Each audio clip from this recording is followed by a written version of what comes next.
बच्चे से ये मत कहें कि दीवार पर नक्शो निगार बनाकर उसे गंदा मत करो, बल्कि कहें पेपर पर ये नक्शो निगार बनाओ। जब बना लोगे तो हम इसे दीवार, फ्रिज या तख्ता पर सजाएंगे। बच्चे से ऐसे ना कहें कि नमाज पढ़ो वरना सीधे जहन्नुम में चले जाओगे, बल्कि कहें कि आओ इकट्ठे एक साथ नमाज पढ़ें ताकि हम जन्नत में भी इकट्ठे हो जाएं।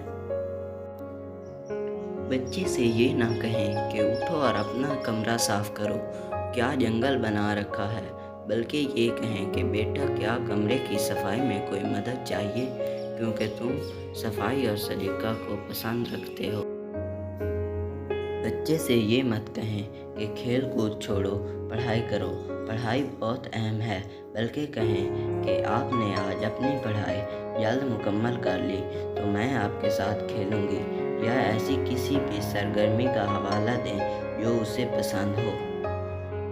बच्चे से ये ना कहें कि उठो और दांत ब्रश करो, मैं तुम्हें हुक्म दे रही या रहा हूँ, बल्कि कहें कि मैं तुमसे बहुत खुश हूँ इसलिए कि तुम हमेशा मेरे कहे बगैर दांत साफ कर लिया करते हो।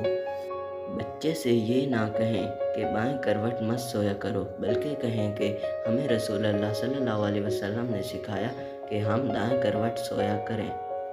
मेरे प्यारे नाजरीन, आगे बढ़ने से पहले चैनल को सब्सक्राइब फरमा लें और घंटी का बटन भी दबा दें, बहुत मेहरबानी होगी। बच्चे से ये मत कहें कि चॉकलेट ना खाया करो ताकि दांतों में कीड़ा ना लगे, बल्कि कहें कि मैंने दिन में एक बार चॉकलेट खाने की इजाज़त इसलिए दी है कि मैं जानती हूँ तुम बहुत समझदार हो और अपने दांतों की सफाई का खूब ख्याल रखते हो। याद रखें कि हर लफ्ज़ और हर काम जो आप करते हैं वो बच्चे को बेहद मुतासिर करता है, और ये भी याद रखें कि आपका बच्चा आपके सीरत और अखलाक बल्कि आपका अपना ही अक्स है।